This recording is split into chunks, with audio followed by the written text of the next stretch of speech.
This is Fantology. You may have heard of us. Hi, residents of Sacred Valley, and welcome to another episode of Fantology. I'm your host, Ryan, and I am joined together by my cousin and lifelong friend, Josh. This is my first episode hosting, so cut me a little bit of slack. And we are here to discuss the first two books of Cradle by Wight. Those books are called Unsouled, being book one, and book two is Soulsmith.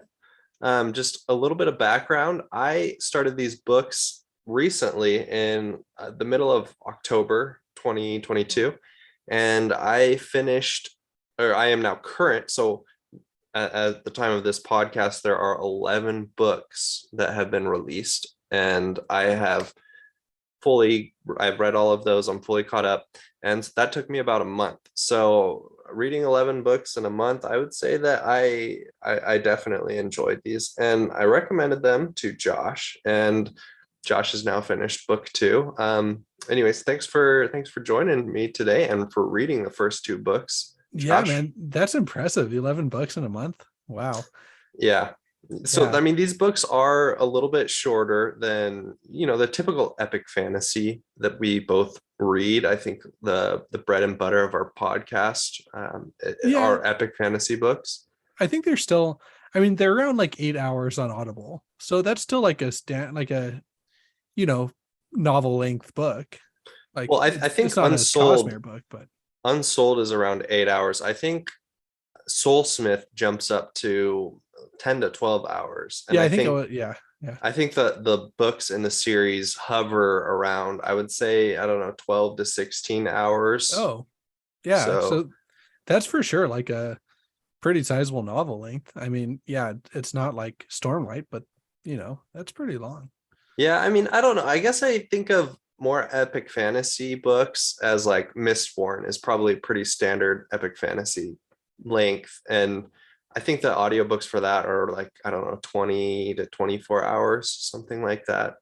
Yeah, that's true. But like I read while you were reading these, I started mid-October. I started Dan Wells series, the I'm Not a Serial Killer books, and those books were all like 8 to 10 hours. There's like 6 books plus a short story. So like I think typical novel length, then these are probably longer than like a novel, but yeah, they're not. Sanderson puts out, I think it's unfair to compare people to Sanderson. He puts out like door stoppers. Even his shorter books are still like, pretty chunky.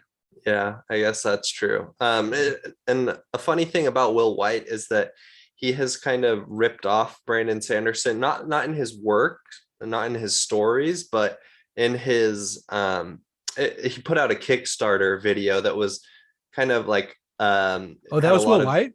Yeah, that was Wight. It Oh, had I a lot didn't of realize similarities to Brandon Sanderson's secret novels that he revealed in a Kickstarter that was, I think, the most funded Kickstarter ever. Is that right?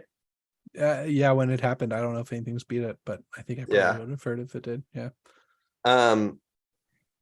So I think how we're going to structure this is we're going to talk a little bit about our spoiler-free thoughts on books 1 and 2. And then after that, we will give a spoiler warning and jump in and discuss things a little bit more in depth. What do you think about that, Josh? I like it. Yeah. All right. Well, so give us some overview of what you thought about these books. Okay. Yeah, I was very pleasantly surprised. I had always heard these described as like a lit RPG, and I don't know how I got this like misconception in my head, but I always thought that those would be like, they would actually be talking about like stats, like almost have like worksheets within the book that you had to like look at or something like that. And so I wasn't really, I didn't think they would be as narratively compelling as these ended up being. And so that was a very pleasant surprise for me. I think that the characters are well done. And the setting's well done, and everything was just pleasantly surprising to me. I think I do have one hot take though. Can we get into hot takes already? Well, let's wait for the hot takes. So I just going off of what you said, I had a little bit of a different experience than you. This is sort of what I expected coming into the lit RPG or progressive fantasy genre, in that there are well-defined tiers that are like power level. It's basically like, the level of a character. And these tiers are, like you start off as just nothing, then you go to copper, iron, jade, and so it's very regimented, I guess. It is, maybe that's not quite the word I would use. But so this is kind of what I was expecting. And when I first read Unsouled, I think that I liked it, but I didn't love it. And I think that the character development in a book that is this short is a little bit difficult to do. And not that I think it was bad, but I think that Wight had to really focus on Lyndon and getting to know the protagonist. And that sort of, then he wasn't able to dedicate as much time to developing other characters that we meet along the way. So that kind of, I think, took away from my experience a small amount. I still liked it enough to continue. And like I said earlier, I finished the 11 books that have been released in a month around. So I definitely continued to enjoy the books more and more as I went. And I feel like as this saga continues, the character development just continues in the next book and the next book. And so it's a little bit slower to get started in this. And I don't know if that's necessarily a lit RPG or if that's just a book this size. It's a little bit slower to get started, but the pace just picks up and builds on it each book. And so I think that is really well done. So I think as far as Unsouled, not the character work isn't quite as good as I might have liked, but it gets better and better. Okay, so my hot take. All right, yeah, let's hear this hot take. I enjoyed book 1 more than book 2. Okay, wow. All right, that is a hot take. Which I think is not the consensus. And partly I think that's because book 1 was more focused on Lyndon. And it sounds like you wanted more, like, to get better character work on these other characters. And I am happy that we get other characters like Urine. But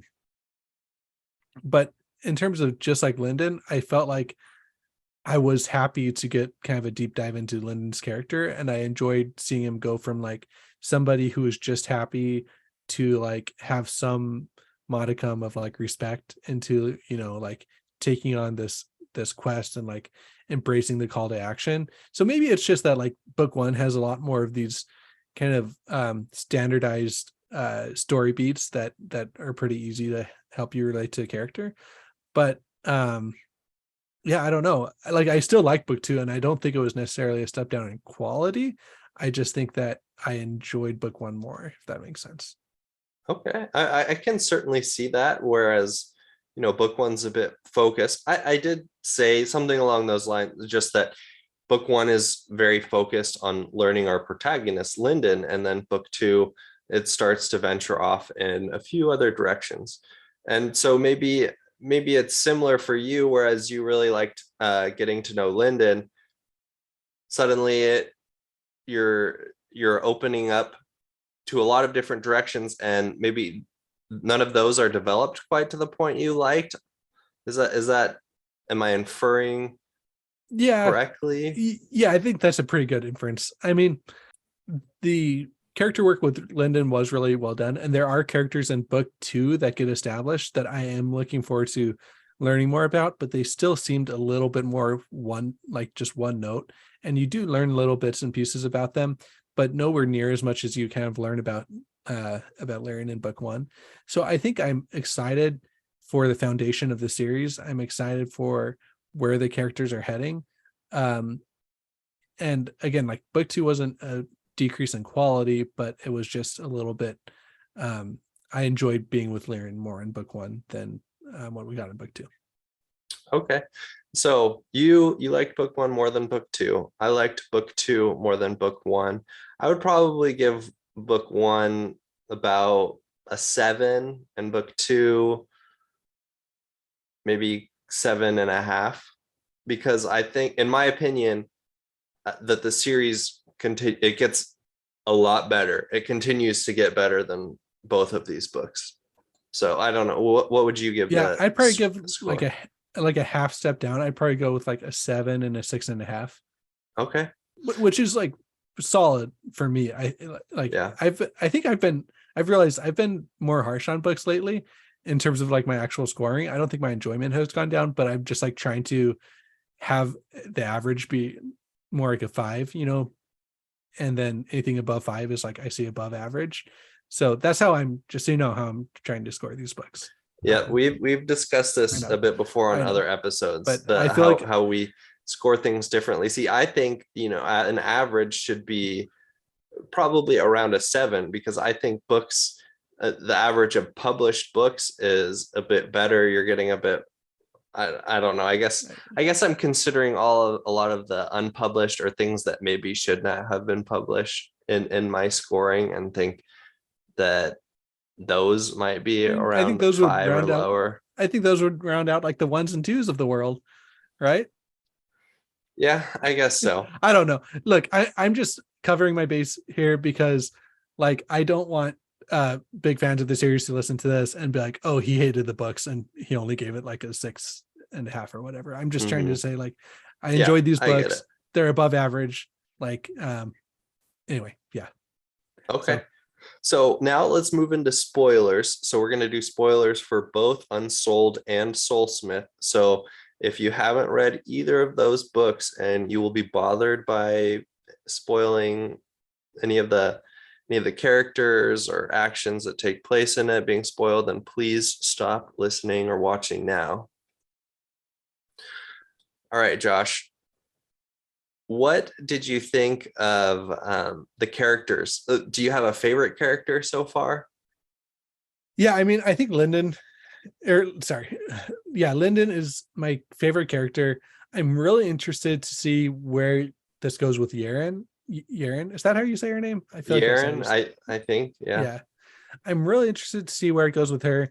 Like, part of me was just wondering if she was just going to be a plot device to get him out of the valley, but she was like an integral part of the vision that he had in book one. So I think she is going to be more important, but like I don't know exactly how important she's going to be. I could see her becoming my favorite character, though, I guess is what I'm trying to build to. Like, I think that she has, from what we've seen, she has a less kind of run of the mill backstory than like Lyndon does. So I usually kind of like those characters more because they usually are a bit more complex. So we'll see. Right now it's Lyndon. Yaren is in the mix, and I don't know if there's any other characters that would even really be in the mix. Am I wrong about that? I mean, like, Yeah, after I asked it, I kind of realized maybe it's not the best question, because it's hard to see how any other character might be your favorite, unless you kind of like more odd characters who you don't fully know yet, but you're excited to learn more about them, like Fisher Gesha or Athan, or maybe even what's Athan's the other. Okay, no, wait, never mind. You haven't met that person yet, so I can't bring them up. Um, some people, I don't know, might even be able to empathize a bit with uh Jai Shen. Is that his name, or Jai Long? shy something. Chai Long. Yeah, okay, Jai Long. He's kind of a little bit of an anti-hero, I think. Yeah. That's what I was wondering if that's what they were building to for him, was that anti-hero take where it's like, who would be a good, I feel like he's like an anime character, if that makes sense. Like would be like the hero like in Death Note or something, like kind of like one of those type of characters where, I don't really watch anime. yeah, I Not don't really watch a lot of it either, but not that it's bad. I just It's not something that I've watched, but I mean, a lot of times Cradle, this lit RPG progressive fantasy, is compared to anime. So I mean, maybe I would enjoy anime if I enjoy this series quite a bit. Yeah, but that's kind of the feeling I get, is that he definitely isn't just like a purely bad guy, but he also isn't somebody that I'm rooting for right now. But yeah, I could see him, getting there. Yeah, he's like an outcast, right? And he's kind of taken in with the people who will associate with him, but he still does bad things. Yeah, for sure. Um,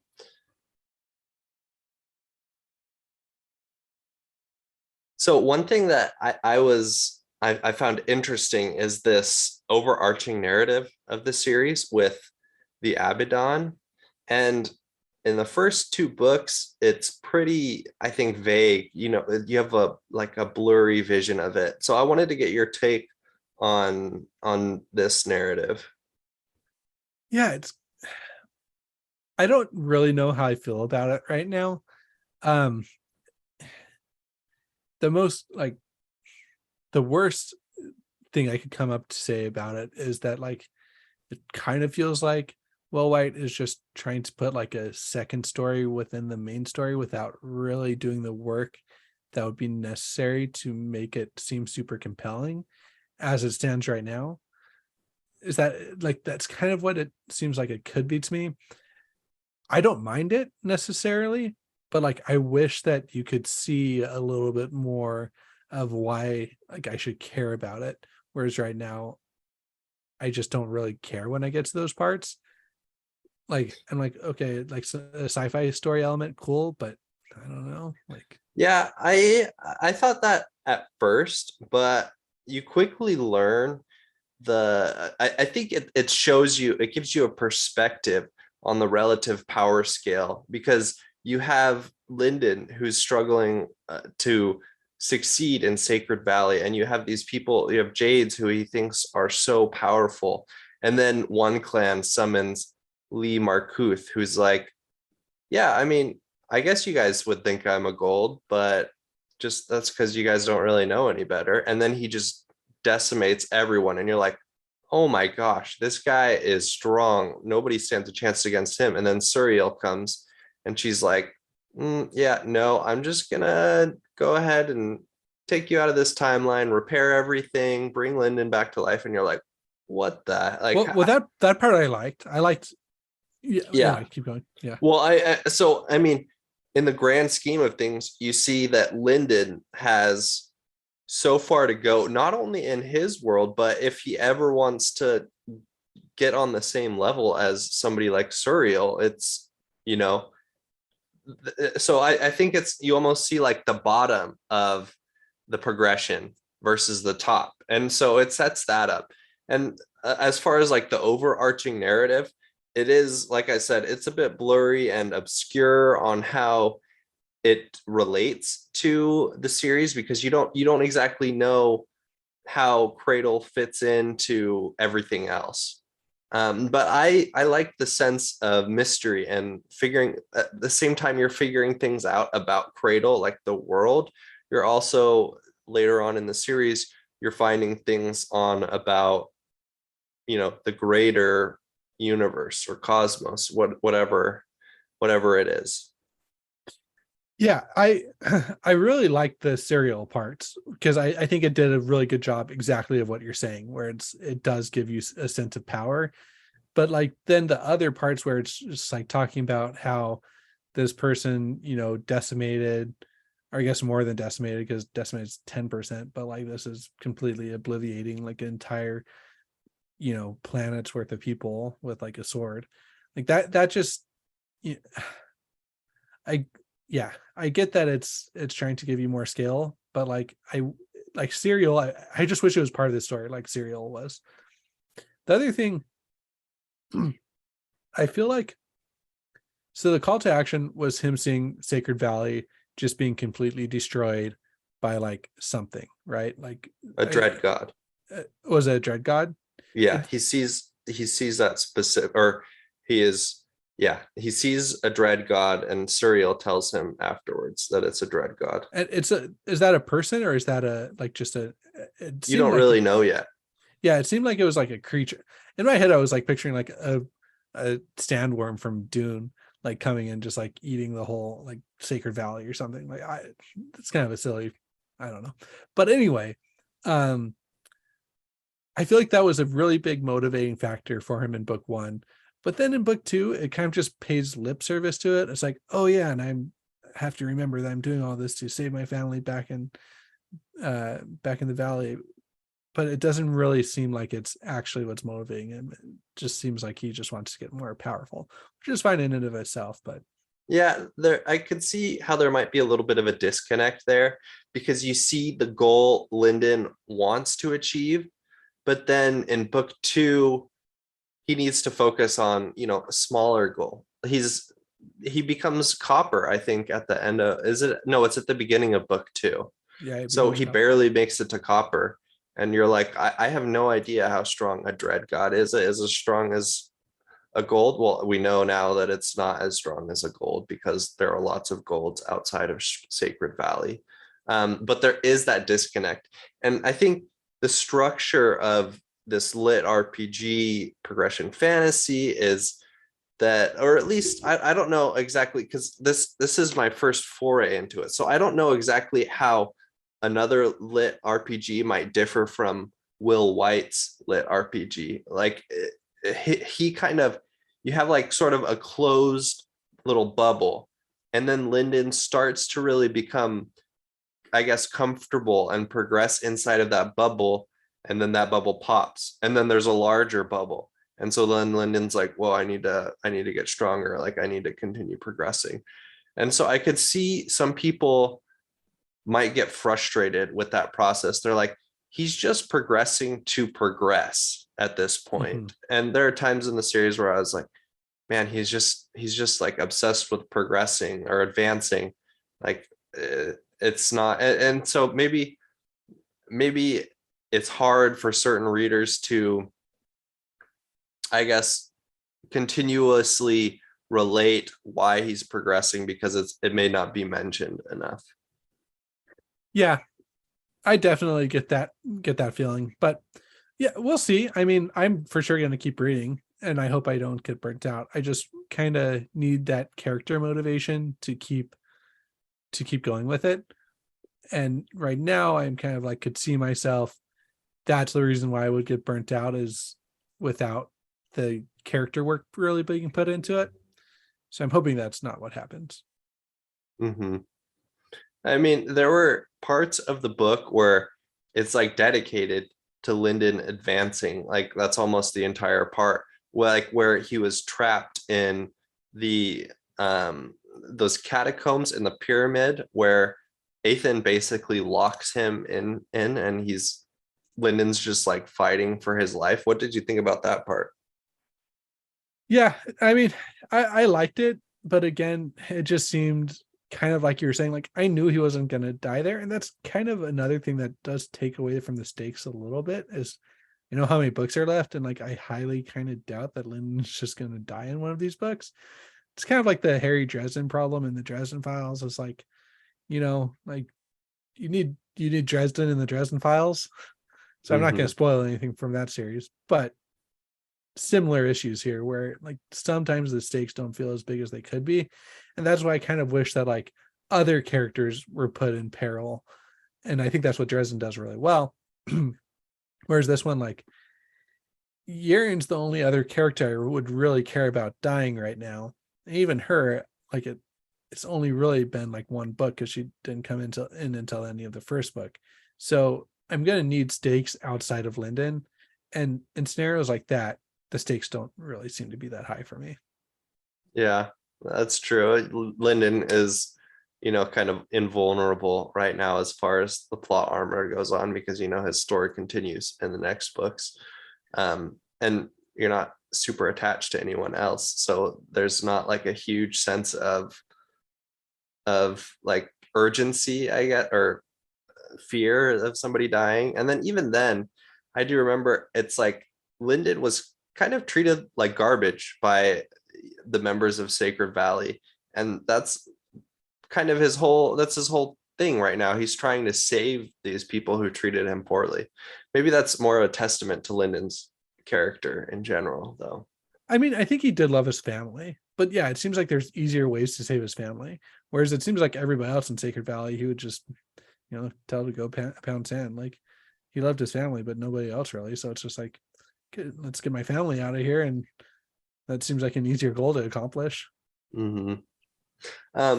I'm curious, what are your thoughts on Ethan specifically? Because I remember after finishing book 2, I wasn't exactly sure about Ethan's intent. I mean, it's purposefully left vague by Will Wight, but I wasn't sure, is this a good guy or is this a bad guy? Yeah, that's kind of how I felt about everybody meeting any character. And I think that's kind of what you're supposed to think. But yeah, that's where I'm at right now, is where you were at, kind of still at the ending of this book. Is like, it's kind of hard to know, like, is he going to be a character that sticks around? Is he going to be a character that I should care about, that I should be suspicious of? It's but yeah, I'm hoping for at least another 2 or 3, like at least one other character I really, really care about, along with Lyndon and Yaren. Hopefully like 2 or 3 more characters. That's kind of what I need from this series.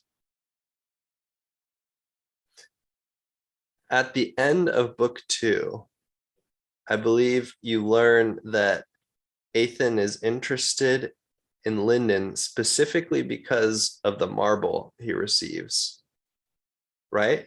Yeah, he definitely implied that he notices it and like wants to know more about it. Yeah. Okay, so I mean that adds, So I he think, could, a little bit to he the. might have. Oh, so you're implying that he might have met. What's her name? Well, no, I'm not implying that. I'm just saying that somebody notices that something is different about Lyndon. So maybe Ethan has. I mean, I'm at this point, right? I wasn't sure. I'm like, why exactly does Ethan want that? Does he actually want to recruit Lyndon because he wants to help Lyndon, or is he trying to get close to Lyndon to steal this marble from him or to find out more about it? You just don't know, right? It's Yeah. kind of the mystery of, and that's why I kept reading, because it was, I think the books were short enough that they kept me engaged, and so I was eager to find out what happens next. And I have I think I picked maybe one of, I don't know if it's one of the worst times or one of the best times. Both of us, Josh, we're in the situation right now. I mean, where I have read 11 books in a 12 book series. It's like, if I had just waited maybe like 6 more months or a year, all 12 books would have been out and I would have just been able to read them through, like one shot and be done. But at the same time, I guess I get to enjoy and engage a little bit more in it. What are your plans as far as reading them? Yeah, I mean, I want to read them. Is there only 12 books total? I thought you said that there was going to be like 15 or something. Or was I wrong on that? There are only 12 books planned in Lyndon's story. Okay. So I know Will Wight has written other books. I'm not sure if they're at all connected to this, this narrative in a similar way to like the Cosmere. I don't know if Will Wight does anything like that. I don't think so, because I haven't really heard anything discussed, any of his other works discussed in coordination with Cradle. Okay. Yeah, I'm gonna be really interested to. I mean, so I'm planning right now on reading all the books. Hopefully, I don't get burnt out. That's what I'll say right now. Like Okay. I want to read them all, but there's a chance. I mean, that's a lot of books, and so there's a chance I could get burnt out. But I don't want that to happen. All right. Well, I mean, those were kind of all of the points that I wanted to cover. Is there anything that you wanted to talk about or ask me, Josh? Okay, yeah, I think let me trying to remember. So one thing that's kind of left vague.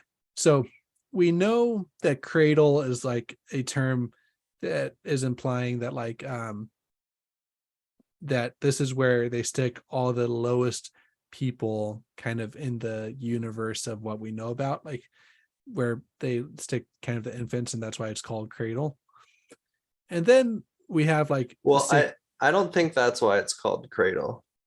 Well, I mean, sorry, I don't know exactly why it's called Cradle, but they're not purposefully putting people here who are like lower power level than others.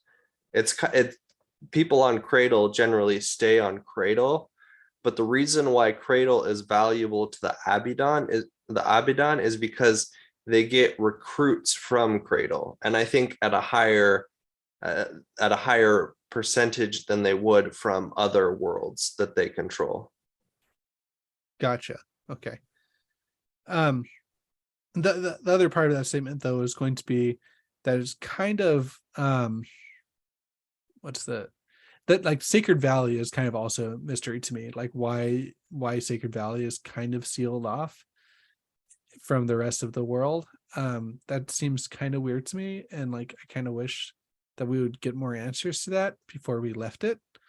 And then the other kind of comment I wanted to make that's not really attached to anything is that it kind of seems like never mind. I don't really want to go down that road. But yeah, that's the biggest mystery to me right now is the Sacred Valley along with Cradle and what's going on with it. And I wish that we could get some more answers to that. And hopefully the kind of framing story helps with that. That's what I'm hoping for. Okay. Yeah. I mean, all I can say as far as Sacred Valley and learning more about it is read and find out. Nice. I will try. Mm-hmm. Yeah. Yep. Continue reading, Josh. Press on.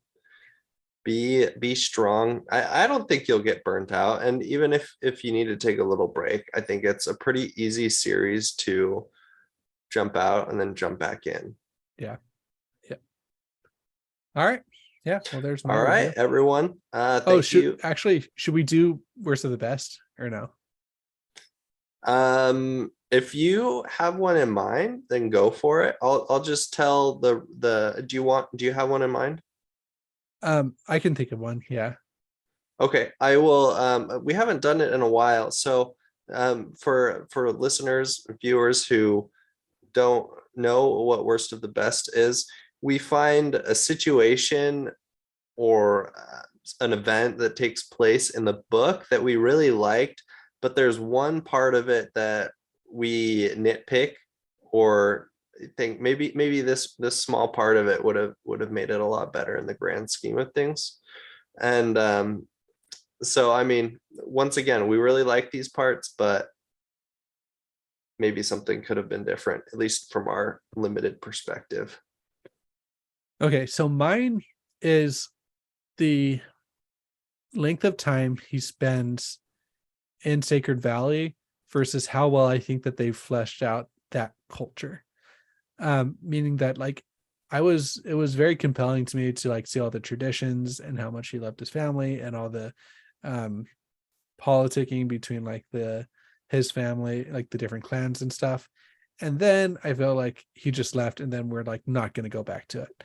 And so I wish that we either got more time there, or that page count was spent like maybe more time at the school that he was at or something like that.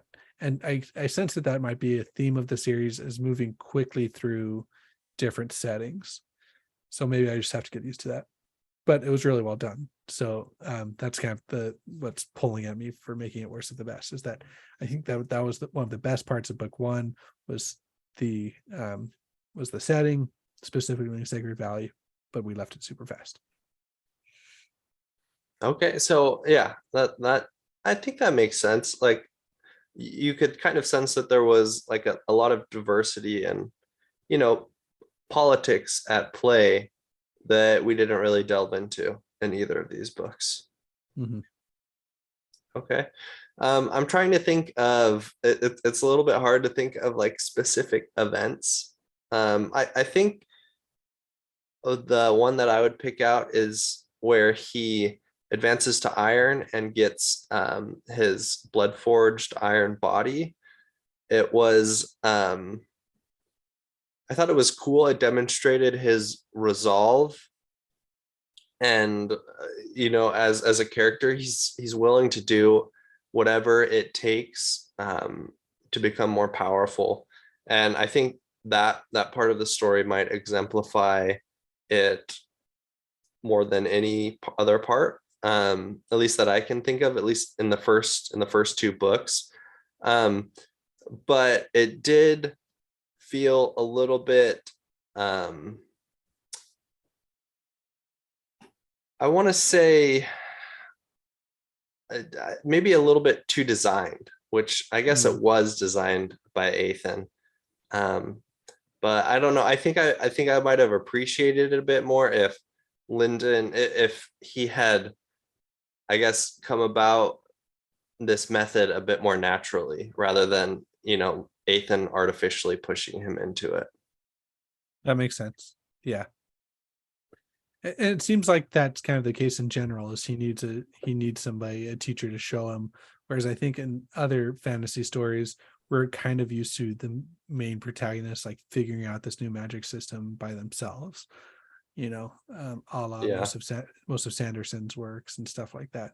So yeah, and I don't know. I mean, I'm not a big fan of My Worst of the Best, honestly, because I think that it's a big part of the narrative where, I mean, Suriel saw Lyndon at the beginning, and she saw if she just healed him and erased his memory and let him go, he would kind of be, he would get to, I think, the level of iron and, have a family and live a pretty happy life and die.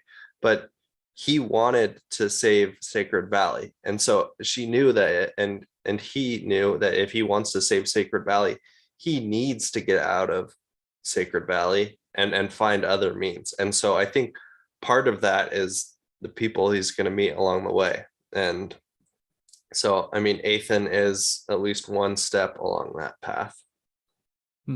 Yeah, I like it. So, all right, Josh, I think that'll wrap this episode up for us. To everyone else, thank you for your participation. If you'd like to correct us, leave a comment on the video or discuss the books with us, feel free to join our Discord. We are Fantology. We have a Twitter.